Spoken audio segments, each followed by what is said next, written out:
Hello students, in this lecture we will be seeing about the conformations in ethane. So this lecture is isomerism, based on isomerism, third lecture, and here we will be basically learning the conformations in ethane. So the conformations in ethane, what are first of all conformers or rotamers? We will try to understand that. Suppose I take a molecule of ethane, this is the ball and stick model for ethane. These two black ones are carbon, which are in a tetrahedral geometry, and you can see that you have spherical hydrogens, where on one carbon I had taken white spherical balls and on the other it is of pink color, right? So it is C2 and 6 hydrogens, so H6.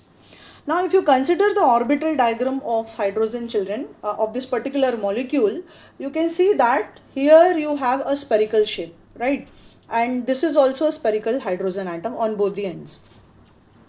When you see this particular model where the hydrogens are having electrons of the same spin, so there will be repulsion. So what will the molecule try to do? The molecule will try to rotate freely around the carbon-carbon single bond.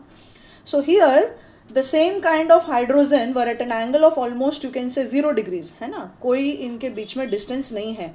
यहाँ पे एक spherical hydrogen का orbital है और यहाँ पे एक है. अब आगे क्या होगा, हम एंगल को चेंज करेंगे, से 0 से हम 1 degree 2 degree 3 degree 4 45 degree 60 degree, ऐसा करते करते यदि मैंने 180 डिग्री से इसको रोटेट कर दिया. अब इस सिचुएशन में क्या हो रहा है, इस सिनेरियो में दोनों हाइड्रोजन्स जो हैं वो ऑपोजिट साइड चले गए हैं. They are 180 degrees apart from each other. ये वाला ऊपर है और ये वाला ठीक नीचे चल गया. अब इसको फिर आप 180 डिग्री से घुमाओगे तो वापस से ये कन्फर्मेशन आ जाएगा आपका. तो स्टेबिलिटी के लिए मॉलिक्यूल क्या करता है, हम एक कार्बन को यदि फिक्स कर दें और हम दूसरे कार्बन को रोटेट करें, so we get infinite number of momentary positions, right. अलग अलग पोजिशन मिलेगा अलग अलग एंगल में. So this infinite number of momentary positions which you get by free rotation around the carbon-carbon single bond are called as conformers or rotamers. इसको हम conformer या rotamer बोलते हैं. अब इसमें हमारे पास दो एक्सट्रीम केसेस है. एक केस ऐसा जिसमें कि मेरा दोनों हाइड्रोजन जो है सेम काइंड ऑफ हाइड्रोजन आगे पीछे प्रेजेंट है. तो यदि आप इसके ऑर्बिटल डायग्राम को कंसिडर करो बच्चे लोग, तो ये कैसा होता है, यहाँ पे एक टेट्राहेड्रल है, राइट, एक ऑर्बिटल यहाँ पे, एक ऑर्बिटल यहाँ पे, एक ऑर्बिटल यहाँ पे, इस तरह से रहता है डंबल शेप का. और मतलब टेट्राहेड्रल ज्योमेट्री है, दिखता वो डंबल टाइप है. तो यहाँ उसके पास एक और स्पेरिकल, एक और स्पेरिकल, एक और स्पेरिकल. मैं रफली आपको यहाँ पे ड्रॉ करके दिखाती हूँ कैसा दिखता है. Like say if I take a molecule of methane, है ना, एग्जाम्पल में हम मीथेन को कंसिडर करते हैं. तो मीथेन में होता कैसा है, ये कार्बन और ये उसका टेट्राहेड्रल ज्योमेट्री, जिसमें ये मेरे कार्बन का टेट्राहेड्रल ऑर्बिटल है, 2 bond plane of the paper में, तीसरा बॉन्ड आपकी तरफ आएगा, चौथा आपसे दूर जाएगा. ये इसका ऑर्बिटल डायग्राम हो गया, राइट. और इसके ऊपर प्रेजेंट क्या है बच्चे लोग, स्पेरिकल हाइड्रोजन एटम्स प्रेजेंट है, ऐसा. तो आप इमेजिन कर सकते हो अब इथेन के केस में क्या हुआ, ये जो कार्बन है ये पीछे चला गया और दूसरे कार्बन से यहाँ पे जुड़ गया है, राइट. ये चीज़ हुआ है इसमें, ये वाला जो बॉन्ड है आपका वो पीछे चला गया है. तो यदि ऐसा डायग्राम सामने प्रेजेंट है, ऑर्बिटल डायग्राम, तो इस कन्फर्मेशन में क्या मुझे पीछे का कार्बन और हाइड्रोजन दिखाई देगा, नहीं दिखाई देगा.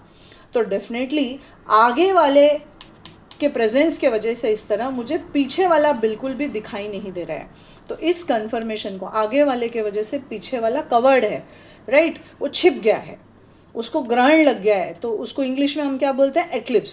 सो the confirmation is called as eclipsed confirmation. और जब आप इसको 180 डिग्रीज घुमाओगे बच्चे लोग और सेम काइंड ऑफ हाइड्रोजन को नीचे लाओगे, तो इस कन्फर्मेशन को हम स्टैगर्ड कन्फर्मेशन बोलते हैं. अब इसको लिखने के दो अलग अलग तरीके हैं हमारे पास, एक सोहर्स फॉर्मूला और दूसरा न्यूमेंस प्रोजेक्शन फॉर्मूला, जिसमें से मुझे न्यूमेंस ज़्यादा बेटर और अंडरस्टैंडेबल लगता है. तो अब बार बार मेरे पास हमेशा मॉडल नहीं रहेगा, राइट, इसको लिखने के लिए. तो हम कैसे याद रखेंगे, जब कन्फर्मेशन एक्लिप्स्ड है तो आप इमेजिन कर सकते हो कि ये जो कार्बन एटम है, आगे वाला कार्बन एटम, उस पे मेरे हाइड्रोजन्स उल्टे वाई शेप में है और पीछे वाले पे भी उल्टे वाई शेप में, या फिर आप बोल सकते हो दोनों पे वाई सीधा है, ऐसा भी बोल सकते हो। और जब कन्फर्मेशन में बोलूँगी कि स्टैगर्ड है तो आप बोलोगे एक कार्बन पे वाई उल्टा है और दूसरे पे वाई सीधा है। और ये ऐसा है जिसमें आप सामने से भी देखो तो आपको 6 के 6 हाइड्रोजन अच्छे से दिखाई देंगे। तो इस कन्फर्मेशन को ज़्यादा स्टेबल कन्फर्मेशन माना जाता है, बिकॉज ये दोनों जो हैं वो एक दूसरे से सेम काइंड ऑफ हाइड्रोजन जो हैं they are 180 degrees apart from each other. अब हम इस फॉर्मूलाज के रूल को अंडरस्टैंड करके इसको बनाने की कोशिश करते हैं। सबसे पहले सॉहर्ट्स फॉर्मूला। सॉहर्ट्स फॉर्मूला ने इस मॉलिक्यूल को ऐसे ऑब्लिकली देखा, ऐसा टेढ़ा रख के, और कार्बन कार्बन बॉन्ड को क्लैरिटी के लिए इलोंगेट कर दिया गया, राइट इस बॉन्ड को इलोंगेट कर दिया गया। और अब कन्फर्मेशन जब मैं बोल रही हूँ एक्लिप्स्ड है, मतलब या तो दोनों पे वाई उल्टा है, हाइड्रोजन उल्टे वाई शेप में है, या फिर दोनों पे सीधा है, मैं उल्टा वाई कंसिडर कर रही हूँ। तो ये दोनों आपका सेम हो गया, ये दोनों आपका सेम हो गया, और ये दोनों हाइड्रोजन्स विल बी सेम। इस पे क्या आएगा बच्चे लोग, H। सो ये हो गया आपका एक्लिप्स्ड कन्फर्मेशन। अब मुझे कोई बोले स्टैगर्ड बनाओ, तो स्टैगर्ड कैसा आएगा, वापस ये मैंने कार्बन कार्बन बॉन्ड लिया और इसको क्लैरिटी के लिए एलोंगेट कर दिया। अब जब हम बोलते हैं कन्फर्मेशन स्टैगर्ड है तो कैसा होगा, यदि एक वाई मेरा उल्टा है तो दूसरे पे मेरा वाई जो है वो सीधा होगा, इस तरह से। अब ये दोनों सेम है, ये ऑपोजिट वाले दोनों सेम है, और ये दोनों हाइड्रोजन्स आपके इक्वलेंट है। इस कन्फर्मेशन को हम स्टैगर्ड बोलते हैं, और ये सॉहर्ट्स फॉर्मूला हुआ तरीका रिप्रेजेंट करने का इसको। अब हम दूसरा देखते हैं बच्चे लोग, न्यूमेन्स प्रोजेक्शन फॉर्मूला के हिसाब से क्या आ सकता है। न्यूमेन्स ने मॉलिक्यूल को सामने से देखा, एंड ऑन, राइट इस तरह से, और उन्होंने बोला, अब ये देखो कन्फर्मेशन स्टैगर्ड है, मैं बनाती हूँ यहाँ पे, the front carbon atom is indicated by a dot, ये मेरा फ्रंट कार्बन है, और उस पे जो हाइड्रोजन प्रेजेंट है वो इस तरह से वाई शेप में है, ऐसा वाई, सीधा वाई है। The rear carbon atom, rear मतलब जो कार्बन आइटम पीछे है, that is indicated by a circle, और आप उस पर देख सकते हो कि जो हाइड्रोजन है वो उल्टे वाई में है, तो ये हो गया मेरा उल्टा Y. So front carbon is indicated by a dot and the rear carbon atom is indicated by a circle. और इस तरह से हम उन पे हाइड्रोजन आइटम्स को भी लगाएंगे, राइट तो आप देख सकते हो जो सेम काइंड ऑफ हाइड्रोजन है वो लोग एक दूसरे से 180 डिग्री दूर है, या फिर दो हाइड्रोजन के बीच का जो बॉन्ड एंगल है बच्चे लोग, ये एंगल जो है जिसे हम बोलते हैं टीटा या डाइहेड्रल एंगल, ये यहाँ पे 60 डिग्रीज है, राइट यहाँ पे टीटा को क्या बोलते हो आप, टॉर्शनल एंगल या फिर डाइहेड्रल एंगल बोलते हैं। So if the torsional or dihedral angle is 60 degrees between any two hydrogen atoms, then the conformation is called as staggered.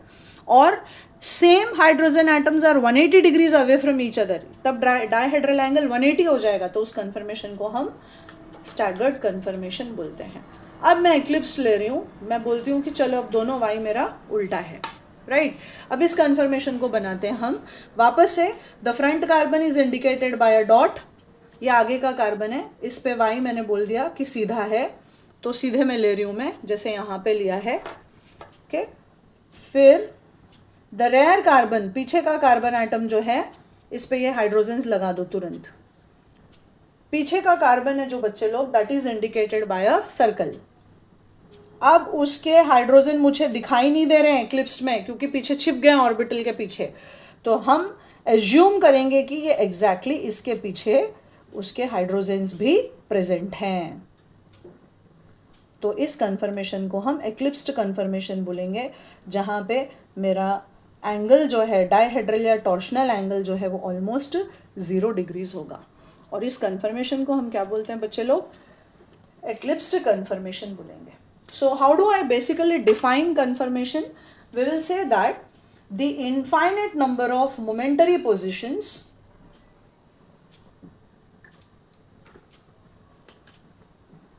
infinite number of momentary positions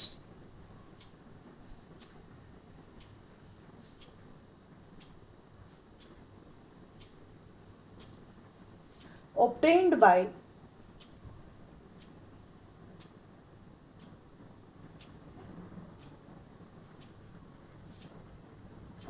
free rotation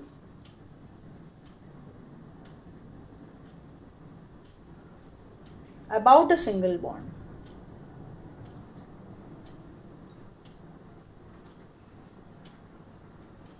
Are called as conformers or rotamers.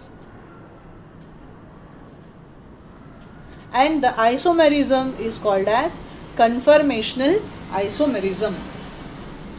अब हमेशा ये जो conformation है उसमें stability यदि पूछा जाए तो आप बोलोगे the stability of staggered conformation is always greater than eclipsed conformation. Now what is the reason for this, children?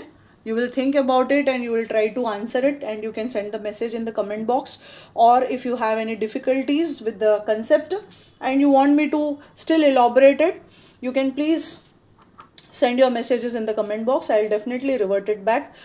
और ये basic layout है about the conformations in ethane.